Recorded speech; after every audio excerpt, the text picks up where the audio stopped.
notre pays est fortement affecté par le terrorisme depuis l'an 2015. Cette situation sécuritaire a en effet occasionné le retrait du chef de circonscription administrative et l'ensemble des services administratifs avec, notamment dans les zones à fort défi sécuritaire. Ainsi, à ce jour, ce sont encore 85 chefs de circonscription administrative qui ne résident pas de façon permanente dans leur circonscription. Je vous engage donc à la prise de mesures appropriées pour le retour effectif et sans délai des chefs de circonscription administrative dans leur ressort territorial, et ce, en collaboration avec les responsables des forces de défense et de sécurité en présence dans toutes les circonscriptions administratives où il y a un détachement ou une unité de forces combattantes. Les chefs de circonscription administrative doivent y résider. Il reste pertinent qu'il ne faudrait pas attendre que les populations réclament le chef de circonscription administrative à coup de manifestation avant d'agir. Ces insuffisances doivent être corrigées et j'y veillerai. Ainsi, pour l'année 2024, je vous invite à redoubler d'efforts pour des résultats plus probants.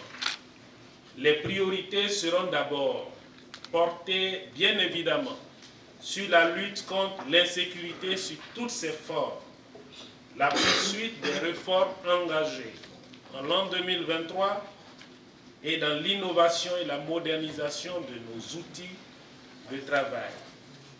Par ailleurs, pour une administration plus performante, la lutte contre les maux comme la corruption, la lenteur administrative dans le traitement des dossiers sera engagée. Pour ce faire, vous devez conscientiser, réprimander et même réprimer les agents fautifs à la mesure de leurs impairs.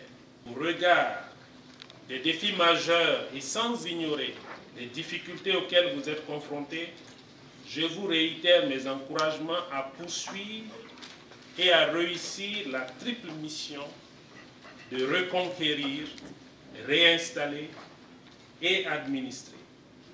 Vive le Burkina Faso! Le nord est une zone à fort défi sécuritaire, donc la situation est un peu compliquée, notamment la province de l'Oroum, où effectivement la province est totalement coupée du reste de la région.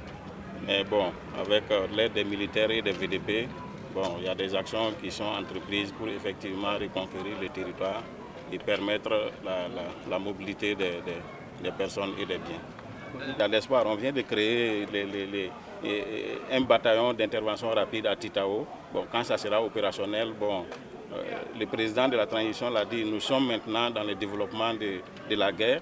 Donc on va développer la guerre et puis conclure après. Au niveau de la région du plateau central, c'est relativement calme.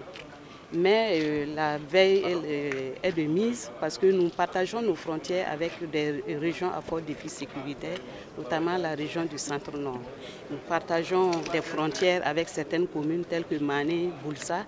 Et donc il y a eu quelques personnes armées qui ont été aperçues au niveau de ces frontières.